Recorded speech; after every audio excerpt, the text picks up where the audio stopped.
Coming up on 5 Minute News. Kremlin critic Navalny was under police surveillance before falling ill. UK health advisors say missing school is greater risk than COVID. And residents flee as Gulf Coast sees possible tandem hurricanes. It's Monday, August 24. I'm Anthony Davis. Kremlin critic Alexei Navalny, who fell gravely ill on Thursday after what his allies believe was a poisoning, was under intense police surveillance in preceding days, a Russian tabloid newspaper cited law enforcement sources as saying. Before he collapsed on a flight during a trip to Siberia, Navalny was followed by plainclothes FSB officers, and his movements were closely monitored via CCTV, a report in the paper says.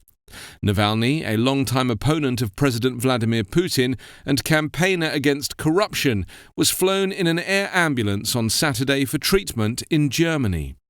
44-year-old Navalny was in an induced coma when he was evacuated from the Siberian city of Omsk, but there has been no word yet from the hospital in Berlin on his condition. Citing security service sources, the newspaper described the timeline of his trip before he fell ill down to the number of rooms his team booked in a local hotel, and the fact that Navalny chose not to sleep in the room booked under his name.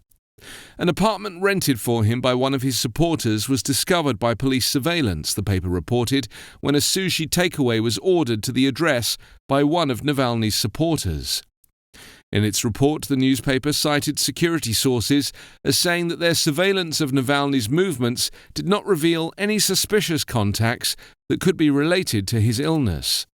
Security services believe that if Navalny was poisoned, the incident took place either in the airport or on the plane. However, the paper said they're still awaiting results of laboratory tests of samples taken by police from all the places Navalny and his team visited on their trip, including samples of the air.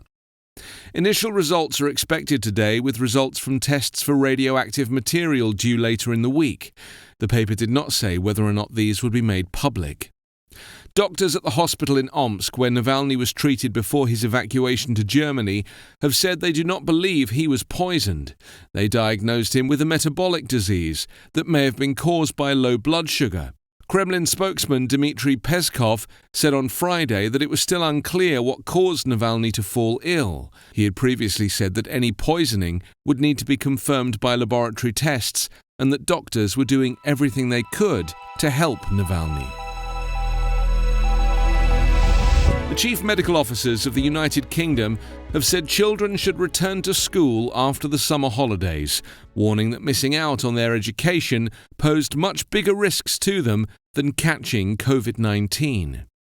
The rare joint statement from the top health advisors to the governments of England, Scotland, Wales and Northern Ireland represents a boost for British Prime Minister Boris Johnson, who has said getting children back to school is a national priority. Confidence in the government's approach to schooling during the coronavirus pandemic took a hit last week when Education Minister Gavin Williamson was forced into an embarrassing U-turn over examination results. Evidence shows that a lack of schooling increased inequalities, reduced opportunities, and could exacerbate physical and mental health issues, the statement said. By contrast, there was clear evidence of a very low rate of severe disease in children, even if they caught COVID-19, and an exceptionally low risk of dying. Johnson has said reopening schools in September is a social, economic and moral imperative, insisting they would be able to operate safely despite the COVID-19 pandemic. Separately, England's chief medical officer was quoted as saying it would be foolish to count on a coronavirus vaccine being ready for use this year.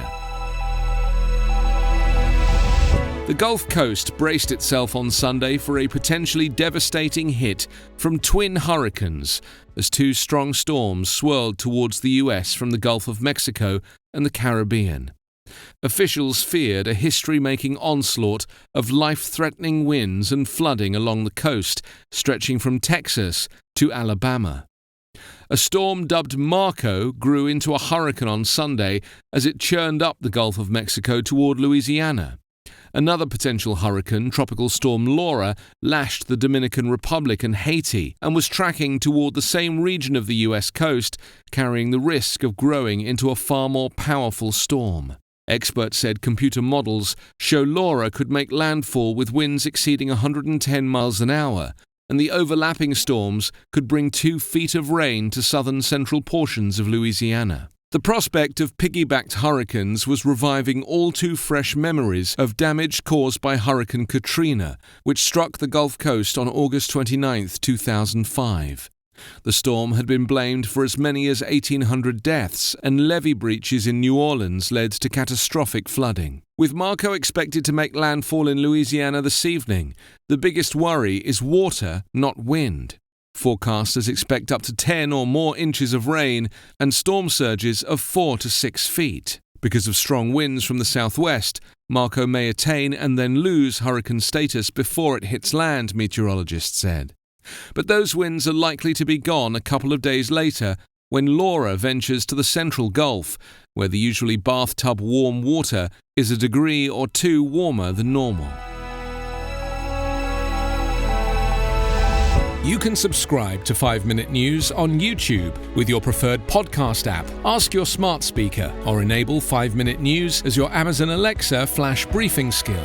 Please subscribe, rate and review us at 5minute.news. 5-Minute News is an independent production covering politics, inequality, health and climate, delivering unbiased, verified and truthful world news daily.